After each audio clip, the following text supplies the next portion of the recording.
बच्चों, मैं दीपक शर्मा आपके अपने YouTube चैनल दीपक साइंस क्लासेस में आपका स्वागत है। और बच्चों, आप सभी के कमेंट और आप सभी की डिमांड के आधार पर यह निर्णय लिया गया है कि हम 12th क्लास की केमिस्ट्री का सबसे पहले ऑर्गेनिक वाला पार्ट पढ़ने जा रहे हैं।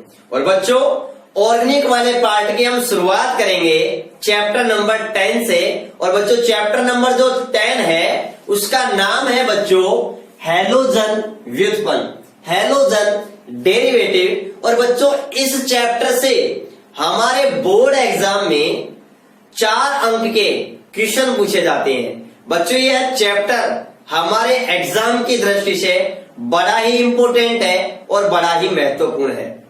ठीक है बच्चों, आपने 11th में क्या पढ़ा है, क्या नहीं पढ़ा, आपको ऑर्गेनिक केमिस्ट्री कितनी टफ लगती है, कितनी इजी लगती है, बिल्कुल मत घबराइए। अगर टफ लगती है तो मैं आपको बिल्कुल सिंपल और आसान, आपकी जो छोटी छोटी जो बेसिक कॉन्सेप्ट है वो भी मैं आपको क्लियर करते हुए आगे बढ़ूंगा। ठीक है, फिर भी आपको किसी भी प्रकार का कोई भी प्रॉब्लम हो अपने सब्जेक्ट से रिलेटेड तो आप कमेंट बॉक्स में जाइए और वहां पर जाकर के कमेंट कीजिए।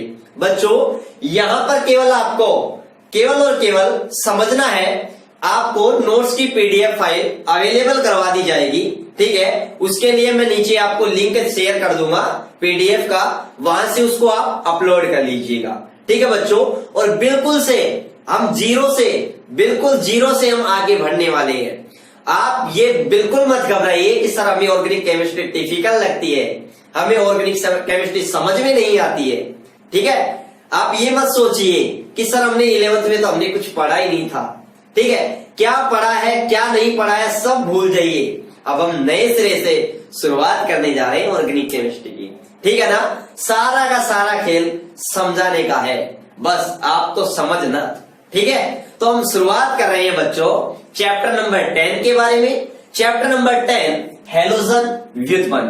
तो सबसे पहले मैं बात करूंगा बच्चों कि हैलोजन व्युत्पन्न क्या होते हैं, इनकी डेफिनेशन क्या होती है, क्या कितने प्रकार के होते हैं। और बच्चों, हमारा जो एग्जाम है, हमारा जो केमिस्ट्री की बुक है उसमें कौन सा पार्ट हमें दिया गया है जिसकी हम स्टडी करने वाले हैं। ठीक है बच्चों, तो सबसे पहले मैं आपको बात बताऊं हैलोजन व्युत्पन्न। हैलोजन के बारे में तो बच्चों आप सभी जानते होंगे, और नहीं भी जानते तो बिल्कुल मत घबराइए। जो हमारी आवर्त सारणी है, आवर्त सारणी के वर्ग नंबर 17 को बच्चों हम क्या कहते हैं, हैलोजन परिवार। क्या कहते हैं, हैलोजन परिवार या हैलोजन फैमिली। बच्चों, वर्ग नंबर 17 के तत्वों को हम क्या कहते हैं, हैलोजन कहते हैं। और बच्चों, हैलोजन कौन कौन से होते हैं, तो वही अपना एक पुराना ट्रिक है कि फिर कल भार आई अंटी।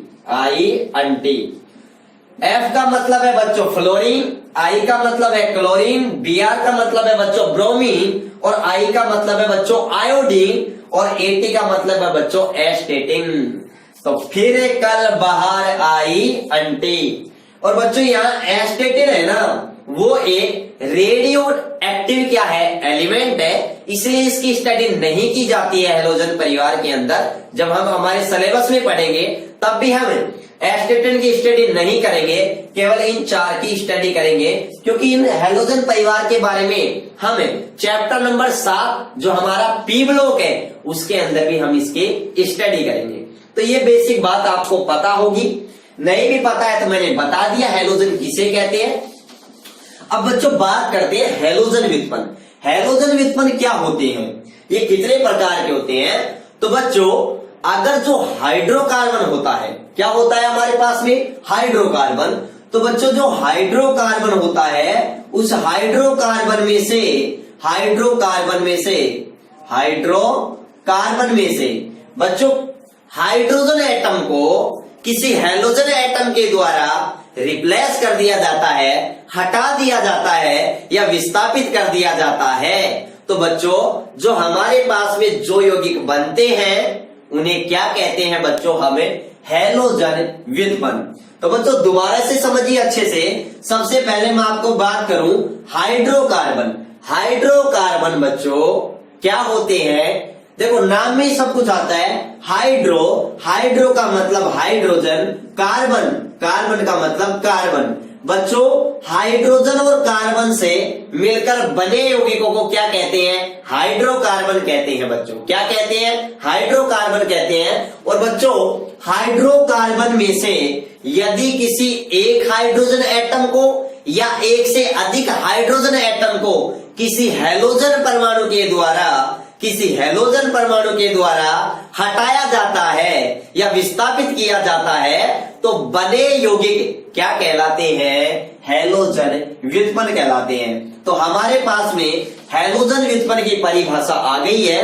किसे कहते हैं कि जब किसी हाइड्रोकार्बन में से एक हाइड्रोजन एटम या एक से अधिक हाइड्रोजन एटम को किसी हैलोजन परमाणु के द्वारा हटाया जाता है तो बने यौगिक क्या कहलाते हैं बच्चों, हैलोजन व्युत्पन्न कहलाते हैं। अब बच्चों हाइड्रोकार्बन की अगर मैं बात करूं तो ये हाइड्रोकार्बन होता है वो भी कितने टाइप के होते हैं, 2 टाइप के होते हैं। एक हमारे पास में होता है बच्चों एलिफेटिक हाइड्रोकार्बन। कौन सा हाइड्रोकार्बन होता है बच्चों, एलिफेटिक हाइड्रोकार्बन।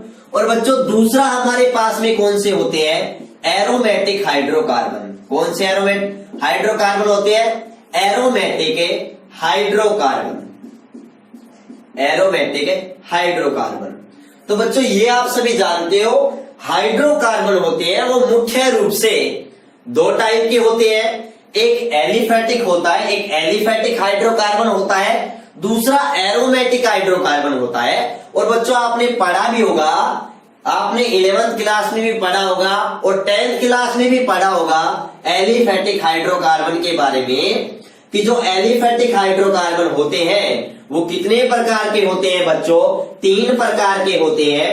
एक हमारे पास में होती है बच्चों एल्केन। क्या होती है, एल्केन होती है। दूसरा हमारे पास में बच्चों क्या होती है, एल्कीन होती है, एल्कीन। और बच्चों तीसरा हमारे पास में क्या होता है बच्चों, इसके अंदर तीसरा होती है हमारे पास में एल्काइन। क्या होती है, एल्काइंस होती है।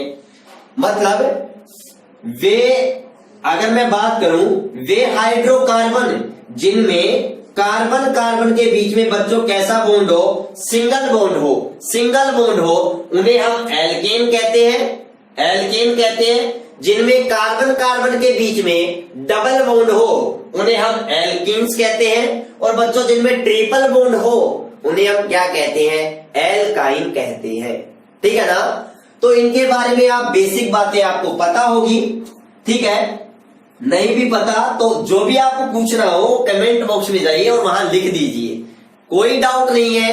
बिल्कुल हमें शर्माने की कहीं भी कोई भी जरूरत नहीं है। ठीक है ना।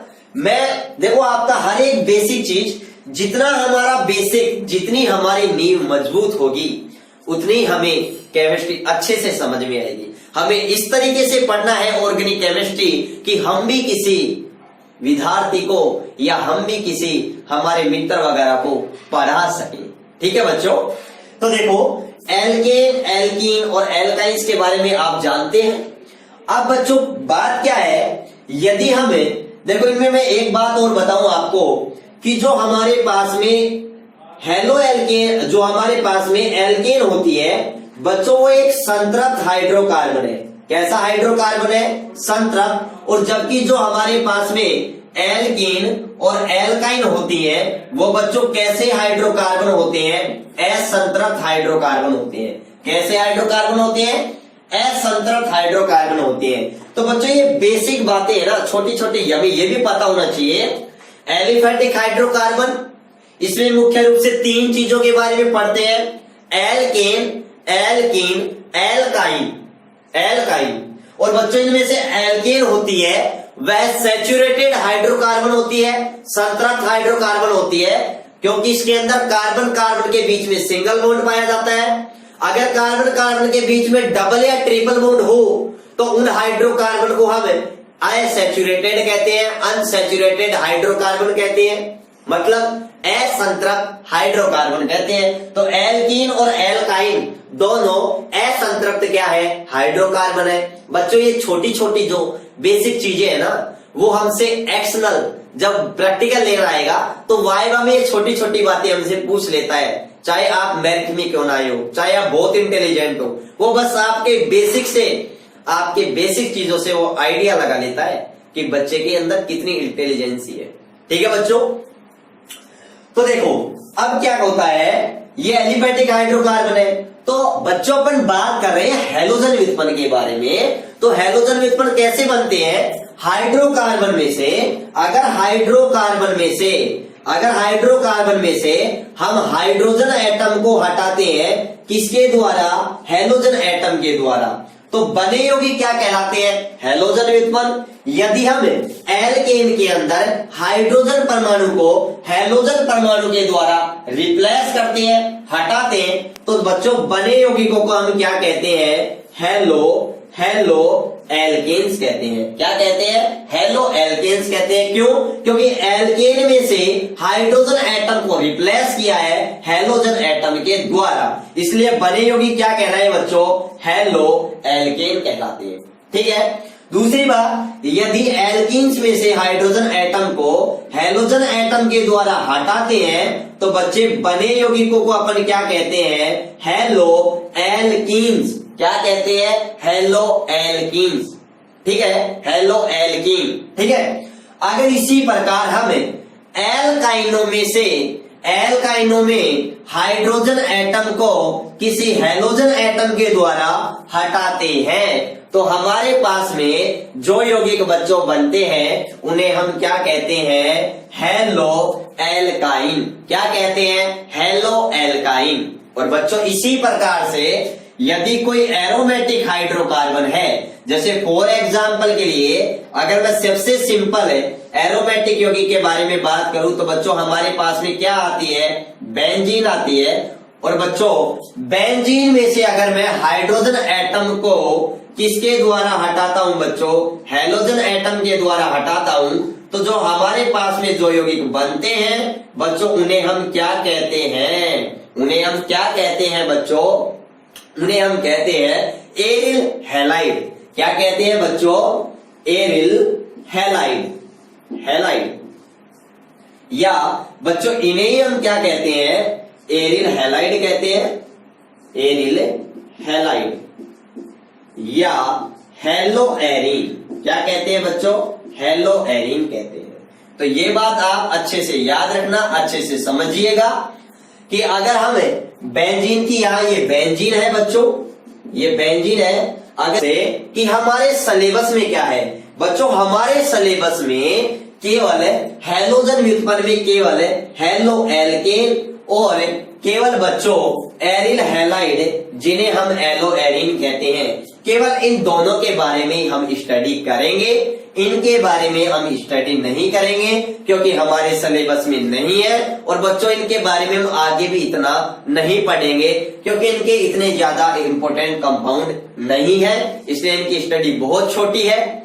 तो बच्चों हम डिटेल से बात करेंगे इनके बारे में। तो बच्चों जो हमारे सिलेबस के अकॉर्डिंग अगर मैं बात करूं तो जो हैलोजन व्युत्पन्न होते हैं बच्चों वो कितने पार्ट के अंदर डिवाइडेड होते हैं, या फिर मैं कहूं हम जो चैप्टर पढ़ने जा रहे हैं उसको हमें 2 पार्ट के अंदर डिवाइडेड करके बच्चों पढ़ने वाले हैं।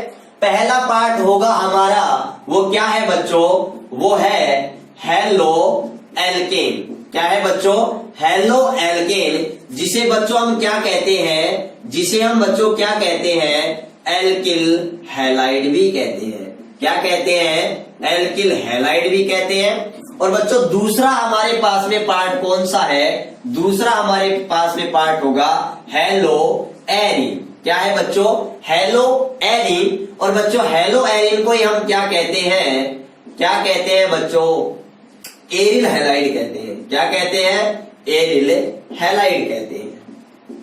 याद रखना, हेलो एरीन बोलो या एरिल हैलाइड बोलो एक ही बात है, हेलो एल्केन बोलो एल्किल हैलाइड बोलो एक ही बात है। ठीक है बच्चों, अब इनके बारे में मैं आपसे चर्चा करूंगा कि इनको हेलो एल्केन किसे कहते हैं और हेलो एरीन किसे कहते हैं। ठीक है बच्चों, तो मैं बात करने वाला हूं अब आपसे। तो बच्चों अब बात करते हैं हेलो एल्केन और जिसे हम एल्किल हैलाइड कहते हैं, हेलो एरिन जिसे हम एरिल हैलाइड कहते हैं। तो इनकी क्या परिभाषा होती है, किसे कहते हैं। तो देखो हेलो एल्केन किसे कहते हैं, जब हम किसी बच्चों एल्केन में से, जब एल्केन में से एल्केन बच्चों एल्केन को हम किससे प्रदर्शित करते हैं, आर एच से, या तो आर एच से प्रदर्शित करते हैं या आर आर से भी प्रदर्शित करते हैं। और बच्चों यहां पर जो आर होता है वो क्या होता है हमारे पास में बच्चों, एल्किल समूह होता है। क्या होता है, एल्किल समूह होता है। आप कहोगे सर ये एल्किल समूह कैसे बनता है, कैसे बनता है। तो बच्चों जैसे मैंने ये कोई एल्केन रखी, ये मेथेन है, अगर इस मेथेन में से एक हाइड्रोजन एटम को मैं हटा दूं तो मेरे पास में ये कौन सा समूह बन गया, मेथिल। कौन सा समूह बन गया, मेथिल समूह बन गया। मतलब मैं ये कह सकता हूं, क्या कह सकता हूं कि जो एल्केन है, एल्केन है, एल्केन में से अगर एक हाइड्रोजन परमाणु हटा दें तो हमारे पास में क्या बनता है, एल्किल बनता है। क्या बनता है बच्चों, एल्किल। एल्किल समूह बन जाता है, ग्रुप बन जाता है, क्योंकि समूह की एक संयोजकता बच्चों क्या होती है, फ्री होती है। आपको पता है कार्बन होता है वो टेट्रावैलेंसी होता है, कार्बन की संयोजकता 4 होती है। तो यहां से एक हाइड्रोजन हट जाने के बाद में इस कार्बन की एक संयोजकता बच्चों क्या होती है, फ्री होती है। याद रखना ग्रुप की एक संयोजकता फ्री होती है। ग्रुप उसी प्रकार से होता है जिस प्रकार से ट्रैक्टर की ट्रॉली होती है। जो ट्रॉली होती है ना बच्चों, उस ट्रॉली को आप किसी भी ट्रैक्टर के साथ जोड़कर ले जा सकते हो, वही हाल ग्रुप का होता है। ठीक है, ग्रुप को भी आप किसी भी कार्बन एटम से आप अटैच करके आप उसको अलग अलग समूह या मैं कहूं अलग अलग कंपाउंड फॉर्मेशन कर सकते हैं। ठीक है, तो ये एल्किल ग्रुप हो गया। तो देखो यहां पर क्या होता है, जब एल्केन में बच्चों एल्केन में एक हाइड्रोजन एटम को हटाने के बाद में जो एन होता है बच्चों, एन वो इल में चेंज हो जाता है। किसमें चेंज हो जाता है, एन होता है वो बच्चों किसमें चेंज हो जाता है, इल में चेंज हो जाता है। तो बच्चों वही बात है, एक कार्बन वाली एल्केन को क्या कहते हैं, मेथेन। तो मेथेन से एक हाइड्रोजन हटा देते हैं तो बच्चों हमारे पास में क्या बन जाता है, मेथिल समूह बन जाता है। क्या बन जाता है, मेथिल समूह बन जाता है। तो वही बात हो गई, एन यहां पर ये एन है, एन पढ़ते हैं और ये किसमें चेंज हो गया, इल में चेंज हो गया एक हाइड्रोजन रिप्लेस करने के बाद में। ठीक है बच्चों, तो ये होता है वो एल्केन समूह होता है। ठीक है, जैसे इस एल्केन को मैं ऐसे इंडिकेट करूं आर एच और यहां से मैं एक हाइड्रोजन को हटा देता हूं तो बच्चों ये हमारे पास में क्या हो गया, एल्किल समूह हो गया। एल्केन से एक हाइड्रोजन हटा दिया हमने तो क्या बन गया, एल्किल समूह बन गया। तो बच्चों यहां ध्यान से समझिए, बहुत अच्छे से समझिए, बिल्कुल जीरो से समझिए आप कि एल्केन या एल्किल हैलाइड किसे कहते हैं। तो वही बात, अगर दो एल्किल समूह है, जैसे एक मेथिल समूह दूसरा मेथिल समूह, ये आपस में जुड़ गए तो वही बात है, ये भी एल्केन है, 2 कार्बन की, जिसे एथेन कहते हैं। तो हम एल्केन को इस टाइप से भी लिख सकते हैं, इस टाइप से भी लिख सकते हैं बच्चों। तो याद रखना, जब किसी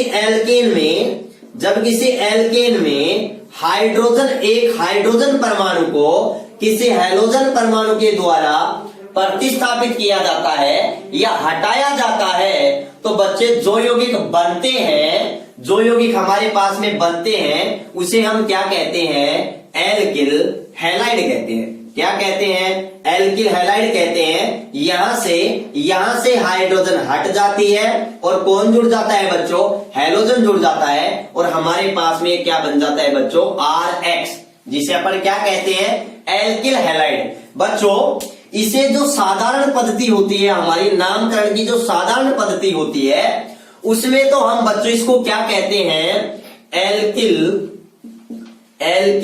हैलाइड कहते हैं। क्या कहते हैं, एल्किल हैलाइड कहते हैं। और बच्चों जो हमारे नामकरण की जो आईयूपीएसी पद्धति होती है उसमें बच्चों इसको क्या कहते हैं, उसमें कहते हैं बच्चों इसको हेलो एल्केन कहते हैं। क्या कहते हैं, हेलो एल्केन कहते हैं। तो याद रखना बच्चों, याद रखना जो हेलो एल्केन है वह हेलो एल्केन अपने आप में एक आईयूपीएसी नेम है। जैसे मैं आपको एक एग्जांपल के माध्यम से बताऊं बच्चों कि मेरे पास में ये मीथेन है। क्या है मेरे पास में? ये मीथेन है और इस मीथेन में इस हाइड्रोजन एटम को मैं किसके द्वारा हटा दूं? इस क्लोरीन एटम के द्वारा, या क्लोरीन हैलोजन है, इस हैलोजन या बच्चों हैलोजन को ये भी याद रखना एक्स से इंडिकेट करते हैं। एक्स, एक्स का मतलब क्या है? हैलोजन। यहां पर फ्लोरो, क्लोरो, ब्रोमो, आयोडो कुछ भी हो सकता है, ठीक है। तो जब इस मीथेन में इस एक हाइड्रोजन को, इसको मैं आपको और अच्छे से समझाने के लिए ऐसे लिखता हूं Cl3H। इस बच्चों इस एक हाइड्रोजन को मैं यहां से हटा दिया और हटा करके मैंने किससे हटा दिया? क्लोरीन परमाणु से। तो बच्चों मेरे पास में ये क्या बन गया? CH3Cl। ये मेरे पास बच्चों क्या बन गया? एल्किल हैलाइड बन गया। क्या बन गया? एल्किल हैलाइड बन गया। बच्चों अगर मैं इस एल्किल हैलाइड की बात करूं तो बच्चों इसके साधारण नाम के बारे में चर्चा करूं तो साधारण नाम में बच्चों पहले तो साधारण नाम हम कैसे लिखते हैं? पहले तो हम लिखते हैं इस एल्किल समूह का नाम लिखते हैं और उस बाद में उसको क्या बोलते हैं? हैलाइड बोलते हैं। क्या बोलते हैं बच्चों? हैलाइड के रूप में उस हैलोजन को बोलते हैं।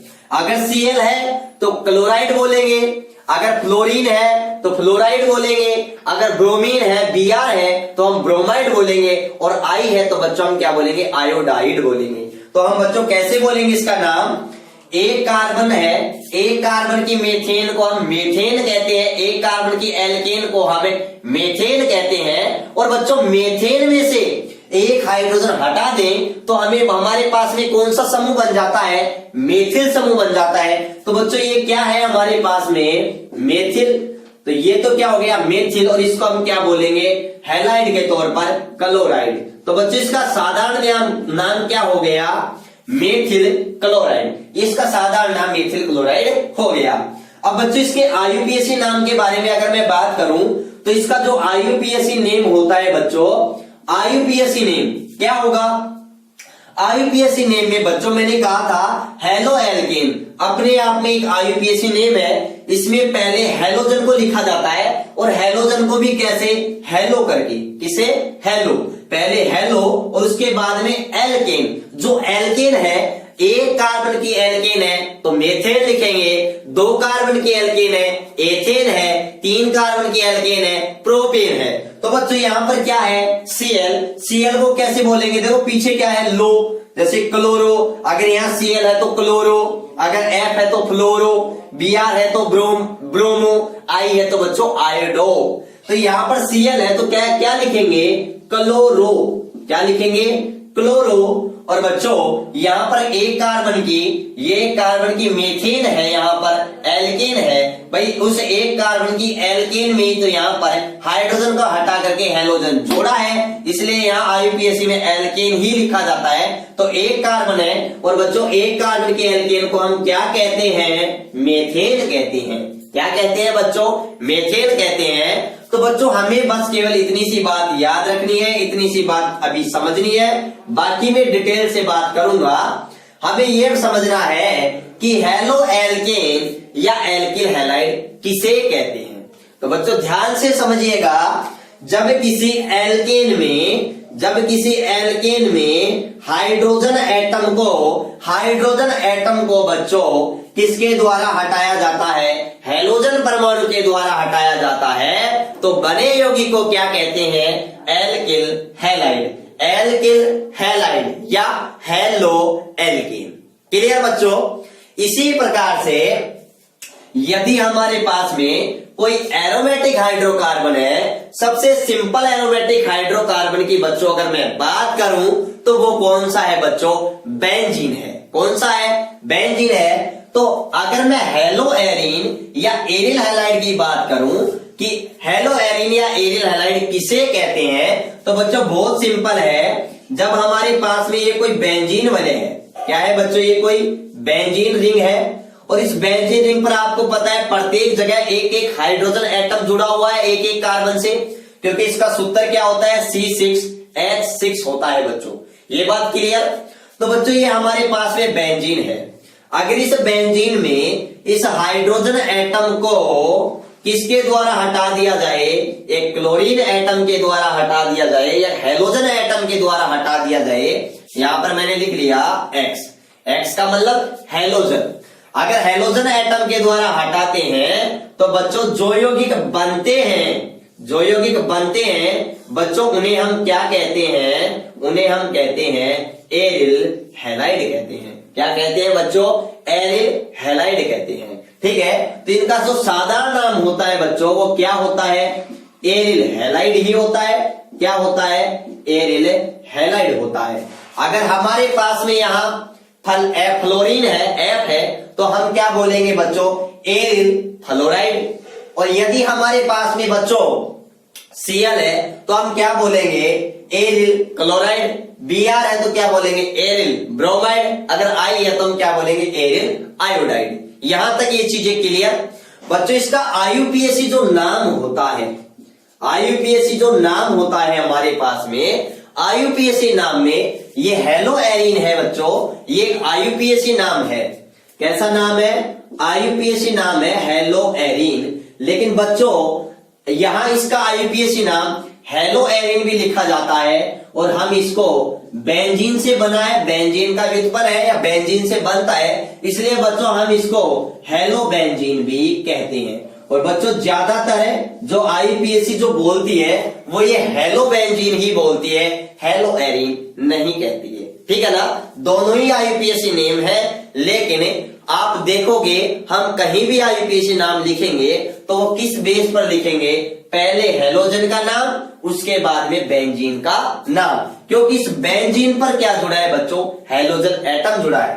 ठीक है, तो यहां पर ये बात आप अच्छी तरीके से क्लियर रखना। जैसे यहां पर F है तो आप बोलोगे फ्लोरोबेंजीन, यहां पर अगर F है तो आप कहोगे फ्लोरोबेंजीन। अगर यहां पर Cl है तो आप कहोगे क्लोरोबेंजीन। हेलो का मतलब देखो, पहले हेलो, फ्लोरो, क्लोरो, ब्रोमो, आयोडो। ठीक है ना, ऐसे क्लोरोबेंजीन। अगर Br है तो क्या कहोगे, ब्रोमोबेंजीन। अगर बच्चों I है तो क्या कहोगे, आयोडोबेंजीन। तो ये बात आप अच्छी तरीके से क्लियर रखना। ठीक है बच्चों, तो ये बात हमारी किसकी हो गई बच्चों, हेलो एरिन या एरिल हैलाइड की हो गई।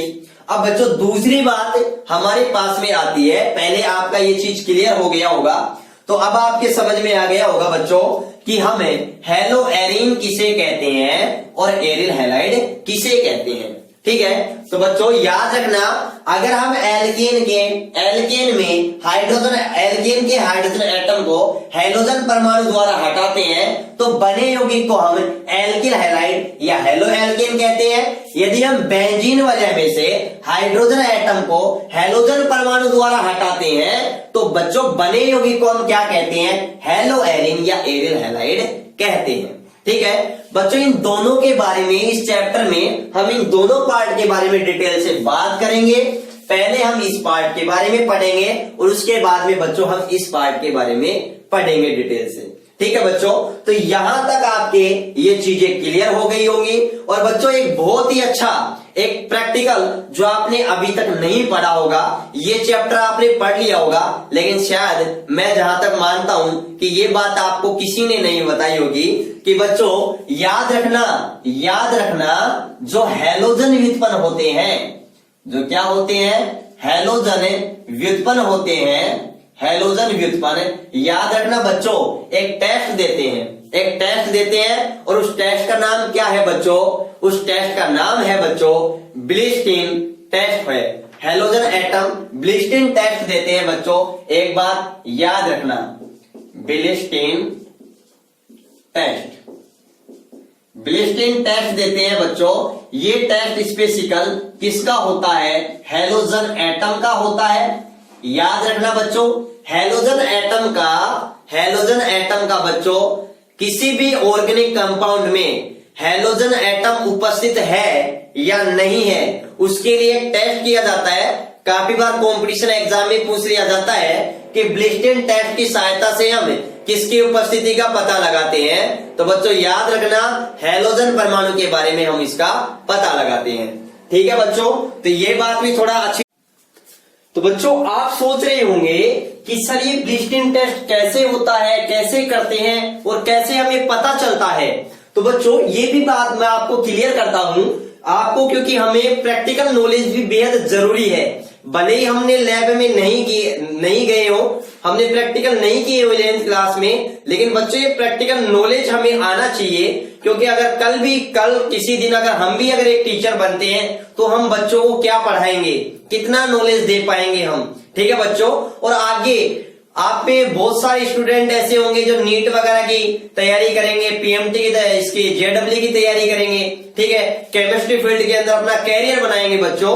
तो उनके लिए जो कंपटीशन है या एंट्रेंस एग्जाम देंगे उनमें बच्चों प्रैक्टिकली क्वेश्चन भी पूछे जाते हैं, तो वहां पर आप मात खा सकते हो। इसलिए मैं चाहता हूं कि कम से कम मैं चैप्टर वाइज आपको, वैसे मैं लैब में जब मैं लेबोरेटरी में जाऊंगा तब मैं बाकायदा इनके छोटे छोटे जितने भी अपने जो टेस्ट होते हैं उनके मैं आपको वीडियो अपने यूट्यूब चैनल पर मैं अपलोड करूंगा बच्चों। ठीक है, तो पहले मैं आपको ये बताता हूं कि जो ब्लिस्टिंग टेस्ट होता है वो क्या होता है, कैसे करते हैं। तो बच्चों देखो यहां से बहुत इस पर भी एक छोटे छोटे कुछ क्वेश्चन बनते हैं, वो मैं आपको कवर करवाता हूं। ठीक है, सबसे पहली बात जो ये टेस्ट होता है बच्चों, ये टेस्ट होता है वो कैसा टेस्ट है बच्चों, याद रखना पहली बात यह एक गुणात्मक परीक्षण है। कैसा परीक्षण है बच्चों, गुणात्मक परीक्षण है। इसकी सहायता से हम ये पता लगाते हैं किसी भी ऑर्गेनिक कंपाउंड में हैलोजन एटम प्रेजेंट है, उपस्थित है या नहीं है। लेकिन बच्चों याद रखना यह निश्चयात्मक परीक्षण नहीं है,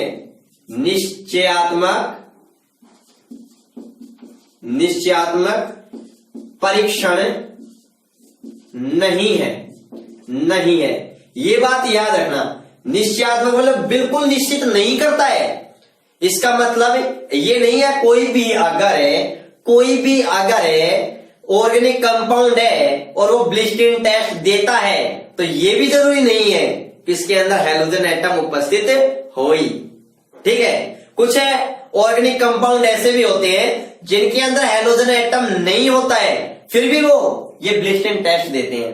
तो पहले मैं बात करता हूं कैसे देते हैं, किस प्रकार से हम इसको करें अगर हम लैब में जाएं तो बच्चों क्या होता है, एक हमारे पास लैब के अंदर एक बुनसन बर्नर होता है, जिसे उसी टाइप का होता है जिस टाइप का हमारा एक छोटा लैंप होता है, चिमनी वगैरह आपने देखी होगी, ठीक है ना, वो होता है। और बच्चों दूसरी बात ये याद रखना, इसके अंदर एक क्लीन एक हमारे में में बच्चों कॉपर वायर होता है। क्या होता है, कॉपर वायर। ये भी याद रखना कि जो ब्लिस्टिंग टेस्ट करते हैं, वो ब्लिस्टिंग टेस्ट जब करते हैं तो हमें एक बिल्कुल क्लीन एक स्वच्छ हमें कॉपर वायर लेते हैं, और बच्चों इस कॉपर वायर पर बच्चों हमें कॉपर सेकेंड ऑक्साइड, ये भी याद रखना। इसका क्या करते हैं, इसको उसके अंदर इस कॉपर वायर को उसके अंदर डिप करते हैं, उसके अंदर डबो देते हैं थोड़ा सा कॉपर सेकेंड ऑक्साइड या पे मैं कहूं CuO, इसके अंदर डिप करते हैं। तो जब इसको डिप कर लेते हैं उसके बाद में जो भी हमारा सैंपल होता है, सैंपल का मतलब हमारे पास क्या होगा, हैलोजन होगा, फ्लोरीन, क्लोरीन, ब्रोमीन, आयोडीन, इनमें से कोई भी होगा, उसके अंदर हम इसको डुबो देते हैं।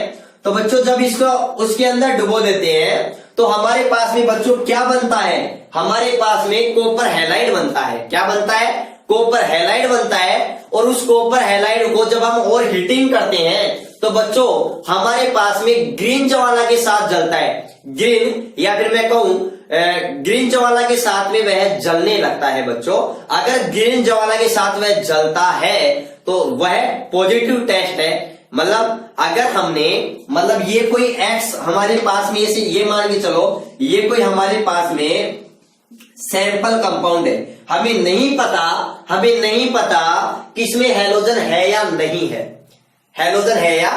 है, तो बच्चों जो ये कॉपर वायर है जिस पर कॉपर सेकेंड ऑक्साइड का लेप लगा हुआ है, उसको हम इसके अंदर डुबो करके जब हम हीटिंग करते हैं, तो बच्चों जब हीटिंग करते हैं और हीटिंग करने के बाद में क्या बनता है बच्चों, हमारे पास में कॉपर हैलाइड बनता है। और जिसको हम और ज्यादा हीट कराते हैं तो बच्चों ग्रीन ज्वाला के साथ में वह जलने लगता है।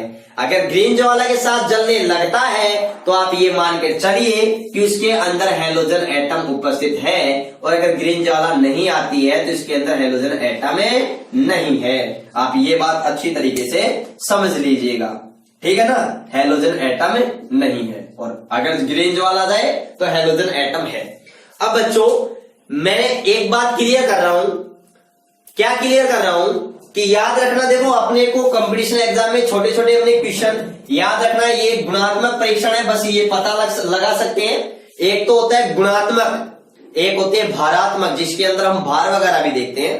तो ये एक क्वालिटेटिव टेस्ट होता है, ये एक निश्चयात्मक परीक्षण है। इससे हम निश्चय नहीं कर सकते कि अगर ग्रीन ज्वाला आ गई तो हैलोजन एटम ही होगा, उसके अंदर प्रेजेंट होगा, जरूरी नहीं है ऐसा, ठीक है ना। दूसरी बात, कॉपर वायर काम में लेते हैं। बच्चों एक और इंपोर्टेंट पॉइंट ये है, इंपोर्टेंट, यहां हम स्पेसिफिकल हैलोजन के बारे में बात करें तो हमारे पास फ्लोरो है, क्लोरो है, ब्रोमो है और बच्चों आयोडो है।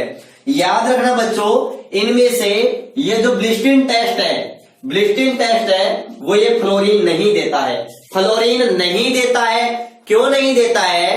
क्योंकि फ्लोरीन अगर इस कॉपर ऑक्साइड से क्रिया करने के बाद में जो हमारे पास में कॉपर फ्लोराइड बनाएगा बच्चों, वो नॉन वोलेटाइल होता है, अवाष्पशील होता है, जो डिकम्पोज नहीं होता है, टूटता नहीं है।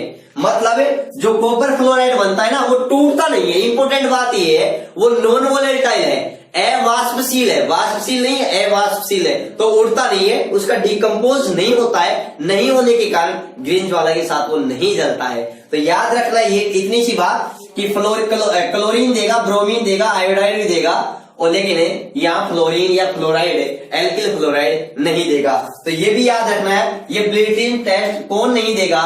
एल्किल आयोडाइड ये टेस्ट नहीं देंगे, ठीक है। और बच्चों याद रखना, कुछ कंपाउंड ऐसे भी हैं, जैसे मैं बात करूं यूरिया के बारे में बात करूं, थायोयूरिया के बारे में बात करूं मैं, या फिर मैं कहूं प्रीडीन के बारे में मैं बात करूं। किसके बारे में? प्रीडीन के बारे में। इनमें हैलोजन एटम है ही नहीं, उसके बावजूद भी बच्चों ये क्या देते हैं? ब्लिस्टिन टेस्ट देते हैं। अब आप कहोगे सर क्यों देते हैं? क्योंकि बच्चों ये पहले तो किसमें कन्वर्ट हो जाते हैं? साइनाइड में कन्वर्ट हो जाते हैं, और ये साइनाइड इस कॉपर से रिएक्शन करके कॉपर क्यूप्रिक साइनाइड बनाता है। और बच्चों क्यूप्रिक साइनाइड होता है वो वोलेटाइल होता है, मतलब मैं कहूं वाष्पशील होता है। तो बच्चों ग्रीन ज्वाला के साथ में जलता है, इसीलिए वह ब्लिस्टिन टेस्ट देता है। तो हमें ये हमारे सिलेबस में नहीं है, लेकिन हमें नॉलेज होना बच्चों बेहद जरूरी है, ठीक है। हमें केमिस्ट्री सीखनी है, अच्छी तरीके से क्लियर आनी चाहिए कि हम भी किसी को सिखा सकें, ठीक है बच्चों। तो अगर वीडियो पसंद आया है तो लाइक कीजिए, शेयर कीजिए, कमेंट जरूर कीजिए, और बेल आइकन को दबाना बिल्कुल मत भूलिएगा, और अपने मित्रों के पास में बच्चों जरूर शेयर कीजिएगा। आने वाले नेक्स्ट लेक्चर में हम बात करेंगे अपने मेन टॉपिक पर, एल्किल हैलाइड पर बात करेंगे। एल्किल हैलाइड क्या होता है, परिभाषा के बारे में चर्चा की हमने, हाइब्रिडाइजेशन के बारे में बात करेंगे, क्लासिफिकेशन के बारे में बात करेंगे। धन्यवाद।